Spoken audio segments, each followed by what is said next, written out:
If you're a maintenance supervisor for a commercial property, you've had to deal with everything from leaky faucets to flickering light bulbs. But nothing's worse than that ancient boiler that's lived in the building since the day it was built, 50 years ago. It's enough to make anyone lose their cool. That's where Grainger comes in. With industrial-grade products and dependable fast delivery, Grainger can help with any challenge, from worn-out components to everyday necessities. Call, click Grainger.com, or just stop by. Grainger, for the ones who get it done. Over the past 75 years, more than 10,000 chemicals have entered our food supply, but the EU allows just 300 additives. At Thrive Market, we prioritize quality, banning over 1,000 ingredients found in conventional grocery stores. Our Healthy Swap scanner helps you find better versions of your pantry essentials, without the junk, dyes, or fillers, and everything is delivered right to your doorstep. So shop at a grocery store that actually cares about your health at thrivemarket.com/getstarted for 30% off your first order and a free $60 gift. Por exemplo, no caso de Machado de Assis, por que é importante lembrar que ele é negro? Porque você teve essa construção apagada, você teve pessoas investindo em falar que ele era branco. Eu estava numa barbearia, a gente estava conversando e eu falei assim, cara, eu nunca fui abordado pela polícia e tal, né? Aí o cara olhou pra mim e falou, o rapaz que estava cortando o cabelo, né? Você olhou pra cor da sua pele, meu irmão?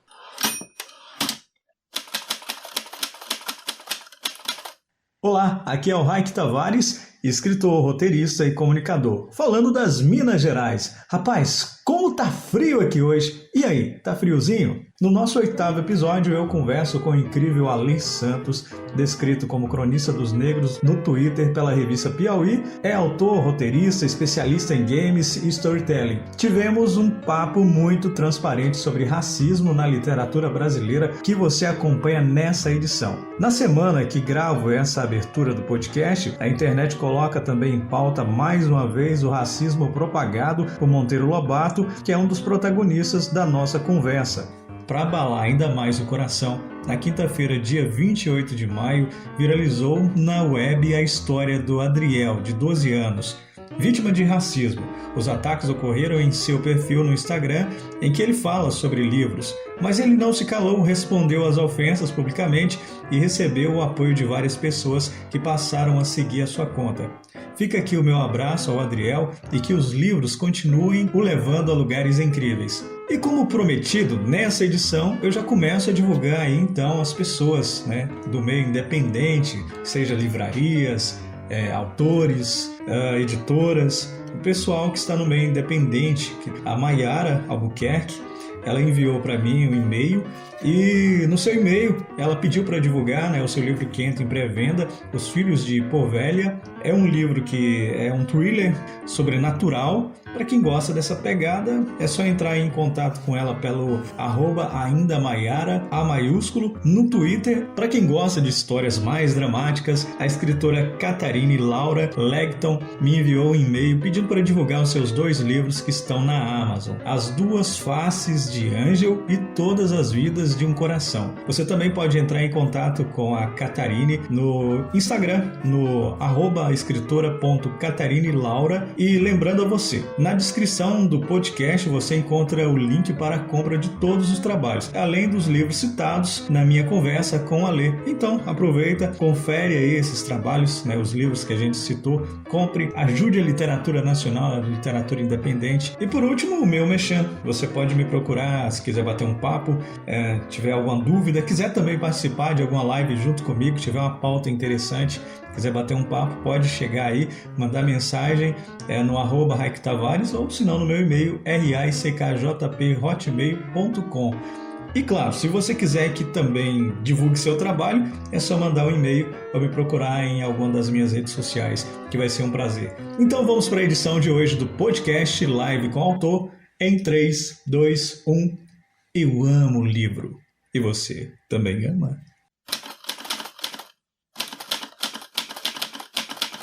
Pessoal, eu sou o Alê Santos, todo mundo me conhece da @SavageFiction, sou conhecido como colunista dos negros no Twitter, porque eu comecei a escrever algumas histórias sobre personagens negros e alguns casos, alguns episódios dramáticos da população negra. Esses casos viraram um livro, que é o Rastros de Resistência, um livro bem bacana, que tem a orelha escrita pelo Emicida, parceiro, e depois eu virei escritor, eu sou colunista da Vice, tem uma coluna chamada Guia Historicamente Correto do Brasil, escrevi para Intercept Brasil, escrevi para a revista Super Interessante. Tem um podcast também que é o Infiltrados no Cast, que eu estou falando sobre história, estou falando sobre o contexto da construção racial no Brasil também. E sou escritor e sou um afrofuturista. Eu defendo o afrofuturismo como um movimento de inovação tecnológica, não só como um movimento artístico, literário, mas como um movimento que pode impactar as inovações dentro das empresas e das universidades. Ô Ale, como é que nasce o Ale escritor? Da onde que nasce assim, o escritor de verdade, né? Cara, eu já sou escritor desde que eu era criança, né? Tipo, eu me identifiquei com um jogo chamado RPG, que é Role Play Game, um jogo lá. Quem assistiu Stranger Things sabe do que eu tô falando, aqueles garotos com dados e achando que eles eram magos, cavaleiros, lutavam contra dragões. Então, numa época, década de 90, que eu não tinha personagens negros, que não tinha um cavaleiro do Zodíaco negro, além do Aldebaran, de todo, para eu me referenciar, eu construía meus próprios personagens. RPG é um jogo que estimula muito a criatividade, você tinha que escrever, não tinha internet, eu tinha que ler enciclopédias para escrever as minhas histórias, aventuras históricas. Então foi na época que eu comecei a escrever mesmo, que eu me identifiquei. Eu lia muito, sempre fui um cara muito nerd, aquele cara que não tinha amigo, né, no ensino médio e que fugia para ir para a biblioteca, sabe? Se tivesse uma história da minha infância, seria Todo Mundo Odeia o Ale, que é muito, muito aquilo que aconteceu. Eu acho que eu adquiri a habilidade da escrita quando eu era criança, sempre escrevi meus contos, minhas ideias, minhas fábulas, que construía universos e mundos, assim. Depois eu ganhei a bolsa para a universidade, eu fui estudar mais a redação publicitária, porque já era natural o que eu dominava de redação. Eu aprendi essa ferramenta de redação publicitária, fui ser redator em veículos, tinha uma época que eu já trabalhava bastante com blogs também, e nos últimos 10 anos eu estava trabalhando com storytelling empresarial, que é construir grandes narrativas para marcas. Então, construir peças de teatro, eu construí gamificação para eventos de tecnologia, até que um dia eu comecei a escrever no Twitter essas histórias, e aí o mundo conheceu o que eu já fazia antes, tipo, a galera falou, nossa, esse cara escreve as histórias que ele está escrevendo, mas é porque eu tenho todo esse histórico de estudo, coisa que eu já estou acreditando nisso há quase uma década. Você falou de uma palavra que hoje está sendo muito usada no nosso meio, né, para quem escreve, né, o storytelling, né? Sim. O storytelling. E algumas pessoas ainda têm assim um certo preconceito, né? Alguns escritores, quando você usa algumas palavras como storytelling, você vai falar algumas técnicas literárias que são sempre com essa pegada, né? Com o inglês tem essa dificuldade dessa aceitação, né? E cara, eu vejo storytelling, né, uma obrigação de estudo para quem quer realmente entender o funcionamento de uma história, aonde que o pra cara quem quer entender o funcionamento da vida, da sociedade, né? As histórias moldaram a nossa sociedade. Sim, o storytelling é isso.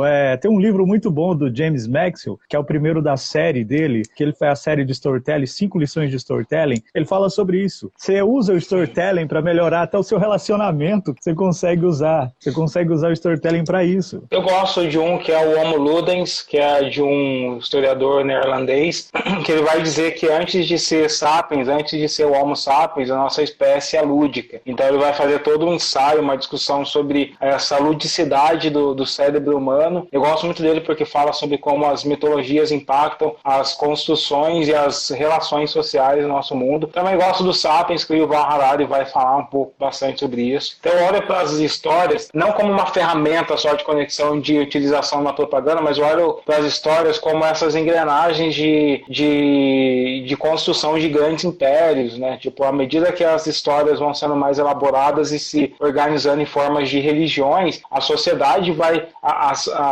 se tornando, vai se modernizando, vai inclusive expandindo, né? 10, 14 mil anos atrás, quando as histórias já estavam se organizando em reuniões, foi quando começou a surgir os impérios egípcios, sumérios, todos os grandes impérios ali dessa nossa era de uns 14 mil anos atrás.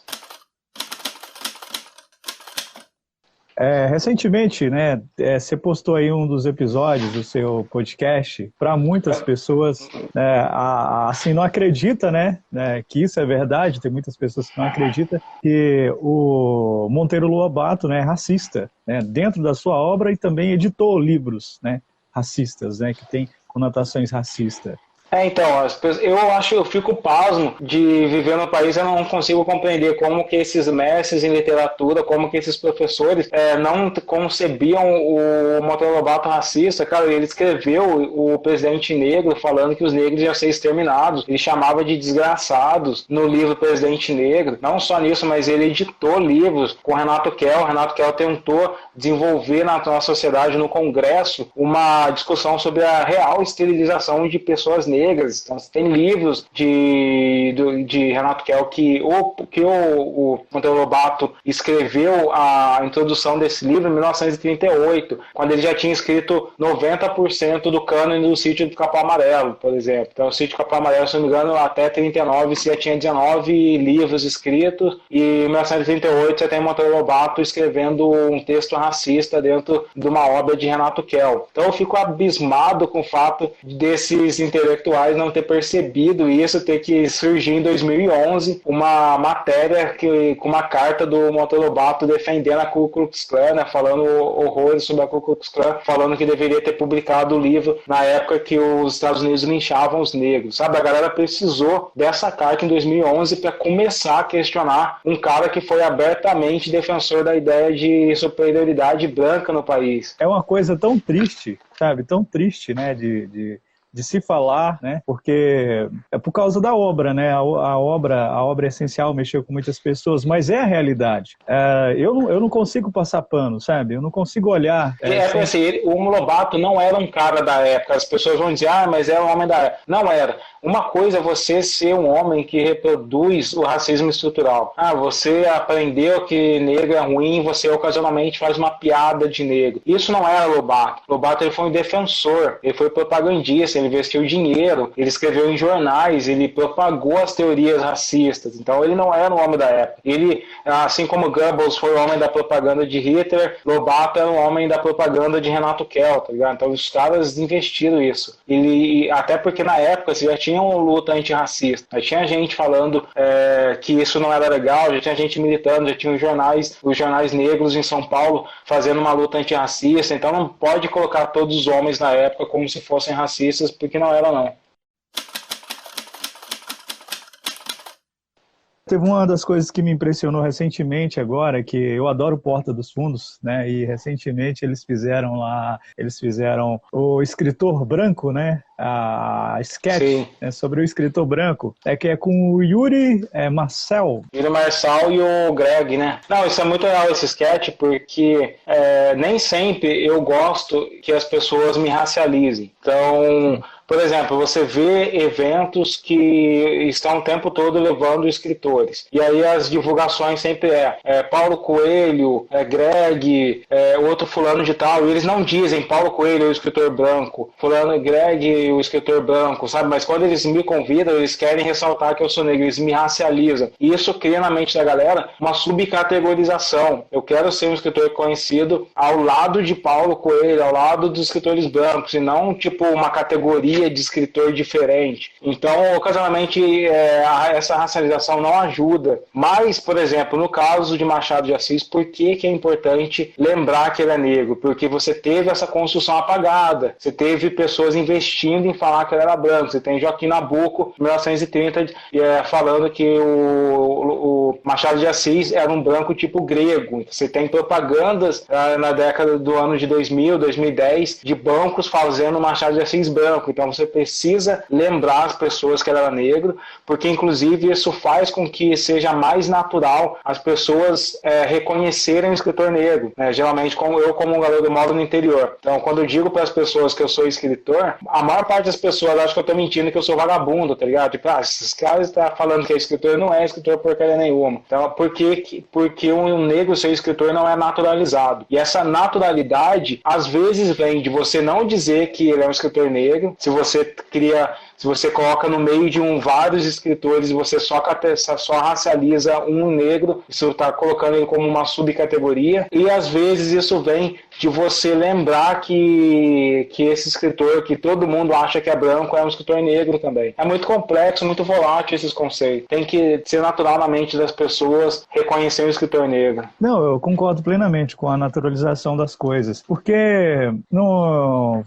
só o seu trabalho, né? porque só seu trabalho. Né? E uma coisa é você discutir o assunto, mas sempre ser categorizado, eu acho muito chato. Rótulos, eu mesmo pessoalmente odeio qualquer tipo de rótulo, e ver as pessoas, afastar as pessoas de alguma maneira. Cara, eu nunca vou esquecer de um episódio que aconteceu comigo. Eu estava numa barbearia, a gente estava conversando, eu falei assim, cara, eu nunca fui abordado pela polícia e tal, né? Aí o cara olhou pra mim e falou, o rapaz que estava cortando o cabelo, né? Você olhou pra cor da sua pele, meu irmão? Sabe, cara, foi um choque, né? Eu falei assim, porque aquilo que eu te falei até pelo WhatsApp, entendeu? Se eu te mostrar a foto da minha tataravó, meu bisavô e minha avó, e meu bisavô, e mostrar a foto da mãe dele que tem na parede da minha casa, mostrar os meus tios, então assim, né? Eu me coloco muito no lugar das pessoas, sabe? Então, qualquer tipo de preconceito, cara, pra mim é um atraso.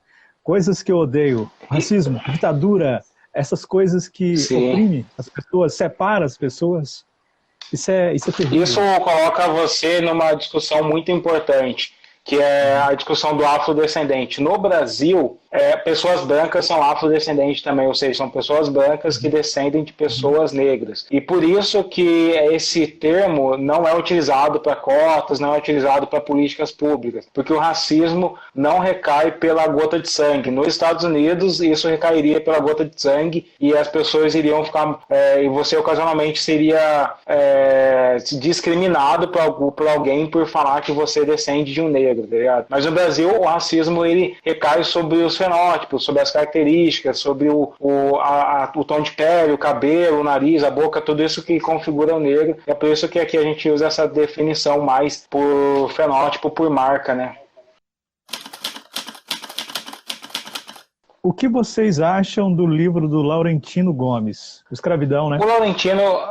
eu recebi o livro dele, aliás, o Laurentino que me mandou esse livro. Eu ainda não li, cara, todo mundo me pergunta do Laurentino, do livro dele, mas é porque eu estou trabalhando na escrita de uma ficção. E tipo, também por eu estar escrevendo em alguns veículos, eu leio mais para trabalho, sabe? Eu tenho que pesquisar uma coisa, eu tenho que ler e acabo lendo.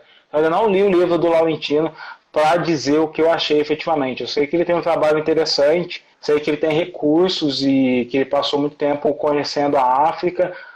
Apesar de ele ser um cara branco, ele tem um interesse em pesquisar isso. Sei que ele deu um deslize falando um pouco de Zumbi de Palmares, que acontece ocasionalmente quando uma pessoa branca está estudando a história da escravidão, ela vai colocar a perspectiva dela, né? Então eu prefiro sempre pessoas que são comprometidas com a perspectiva negra da história. Mas é uma obra que vale a pena você ler também com esse olhar crítico. Eu gosto muito dessa liberdade para todo mundo poder escrever e você poder criticar. Não e isso é importante, né, ter outras pessoas escrevendo sobre o assunto, até pela propagação, né, e eu acho que reforça o discurso, né, reforça muito o discurso. Até entrando nesse ponto, cara, até tinha separado aqui uma das minhas perguntas do meu quadrinho aqui, igual, por exemplo, um escritor, né, o cara está começando, ele quer criar um personagem negro e não entrar no estereotipo. Um jovem escritor, às vezes, usar palavras igual, por exemplo, palavras que não são... palavras que não tem uma conotação racista. Sim. Cara, eu tenho uma amiga, aconteceu uma coisa muito engraçada, vocês vão curtir essa história, porque assim, ela é uma amiga e ela é branca e eu tava dando uma consultoria de storytelling para ela, e aí ela falou, olha, eu escrevi um livro e eu quero que você leia esse livro e me diga o que você acha, porque é um livro que fala sobre a história da escravidão.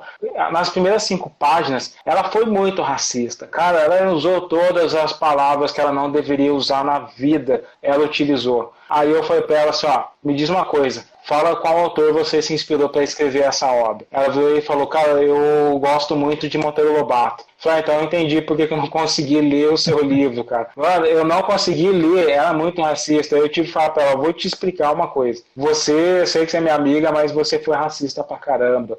Você foi tão racista que eu não consegui passar da 5ª página. Eu comecei a me sentir muito mal com isso. Depois ela entendeu, depois de um tempo ela entendeu tudo o que tinha acontecido, ela voltou para falar, nossa, eu pensei muito bem, comecei a ler de novo, eu vi que eu estava usando palavras, porque naquela época, anos atrás, era normal você falar a palavra mulato, crioulo, outras coisas assim que a sociedade aceitava. E a gente não aceita mais. A gente precisa revisitar isso. E a pessoa que quer escrever, seja branca, ela precisa ter um olhar de alguém negro, né? Tipo, existe esse leitor sensível que algumas editoras contratam, que é contratar algumas pessoas negras para olhar para o roteiro, para dar uma direção, para tirar um pouco do peso racista daquele texto. Então é uma oportunidade de acontecer. Eu mesmo já fui procurado, eu dei consultoria para um roteiro de filme de uma autora que ela escreveu esse roteiro, ela me procurou, eu falei, dá uma lida nesse roteiro, me ajuda a melhorar, me ajuda a ser mais sensível com a realidade negra. Então eu faço esse trabalho ocasionalmente e eu acho que ele é importante, sim, cara.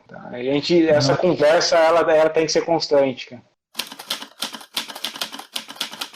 Cara, recentemente também, né, a gente teve aí a Conceição Evaristo, né, o pessoal queria que ela fosse, né, uma das representantes da Academia Brasileira de Letras, rolou até uma petição, eu mesmo, eu assinei, eu fiquei muito feliz, uma baixa-assinada, fiquei muito feliz, mas ela com todo o seu repertório, né, todo o seu trabalho, né, não foi aceita, né. Isso é muito triste, né, cara, você percebe ali que ainda tem um ar... Isso, assim... Isso tem um histórico que a maior parte das pessoas ainda desconhece também. Mas quando você começa a estudar o movimento eugenista, o Renato Kelman e o Monteiro Lobato, eles lançaram mão de apoio da Academia Brasileira de Letras. Mano, a Academia Brasileira de Letras, eu perdi a conta, eu tô falando real, eu perdi a conta de quantos racistas fundaram e têm cadeiras na Academia Brasileira de Letras. Estou falando de Oliveira Viana, Silvio Romero, estou falando de Euclides da Cunha, estou falando de muita gente que defendia a inferioridade do negro. É uma academia que historicamente foi construída olhando para a Europa, né? Você tinha uma intelectualidade negra que era muito dependente da Europa. Tudo que a Europa fazia era lindo, tudo que o negro fazia era lixo, era problemático e devia ser exterminado da sociedade. Então, eu acho que ainda não houve, assim, um rompimento formal da Academia Brasileira de Letras com o pensamento eurocêntrico, com o pedido de desculpa, com os ideais de absorção da cultura afro-brasileira. Então, esse episódio da Conceição Evaristo não ser aceita por um grupo de homens brancos ricos e privilegiados só reforça que eles ainda precisam romper mesmo com essa tradição que eles têm, que é a tradição de inferiorizar a cultura negra. Sim. Por mérito, ela é uma grande escritora que foi reconhecida muito tarde na carreira e acaba que, assim, está lá, né? É uma coisa que engrandece ainda mais, né? Mostra para outras pessoas, né, que é possível chegar num lugar como aquele, apesar que eu mesmo, pessoalmente, eu tenho pavor de academias, né? Eu acho tudo uma panelinha de pessoas que acham que são superiores às outras elitista, pessoas. Elitista, né? Classista, obrigado, é foda. Cara. Não, então eu tenho uma preguiça muito grande, né, disso. Tudo que é separatista, cara, eu tenho preguiça, né? Que separa as pessoas, né? Que não une, é igual hoje. Hoje religião mesmo. Eu vou te dar um exemplo. Eu tava com um cara, e esse cara estava no carro e tal, e tinha umas velas, né? Umas velas numa encruzilhada. Ele falou, cara, vamos parar e chutar aquilo. Eu falei, meu irmão, você é maluco, cara? Porque ela não pode fazer o culto dela. Ela é livre para isso. Não tem lá o cara da igreja lá que tá gritando lá à tarde da noite? Então, ela pode se acender as velas dela ali. Na entrada da maior parte das cidades do Brasil, você tem o compasso esquadro, ninguém entra numa cidade e fala, deixa eu chutar esse símbolo aqui dessa associação, né, dos maçons antes de fazer qualquer coisa. Realmente, você disse tudo. Ninguém quer fazer isso, ninguém faz isso. Você vê lá estátua de todo tamanho e ninguém faz isso. Então, simplesmente, umas velas estão ali, né, com algumas oferendas e o cara quer chutar e estragar, né? E não deveria ser feito dessa maneira. Mas tem também a questão da educação, né? A questão da educação, que eu falo de sensibilidade, de entender. A religião em si, ela impõe muita coisa. A religião tradicional, né? Para a gente seguir aqui, a gente falou da Conceição, eu queria que você ensinasse para a gente como que faz uma thread. O primeiro tweet, ele é o mais importante de todos. Ele é aquele tweet que a galera vai ler, que a galera vai decidir se vale a pena você continuar naquela thread ou não. Então você tem que investir numa narrativa visual impactante você precisa fazer uma introdução que vale a pena, que provoque a pessoa. O primeiro tweet tem que ser provocador, não tem que ser informativo. Esqueçam passar informação no primeiro tweet. Geralmente algumas marcas vêm falar comigo, pô, vamos fazer uma thread, começa assim, eu fui convidado pela marca tal para fazer X ação. Isso é uma grande porcaria, cara. Ninguém vai querer ler uma sequência de um texto que começa com uma informação fria. Você tem que ser emocionante, tem que ser emocional, tem que ser impactante, dramático, provocativo. E aí a escrita publicitária me ajudou muito nesse sentido, porque um dos pilares da escrita do texto da redação publicitária é você ser provocador, você ter essa questão de comover as pessoas, né? A gente sabe que quem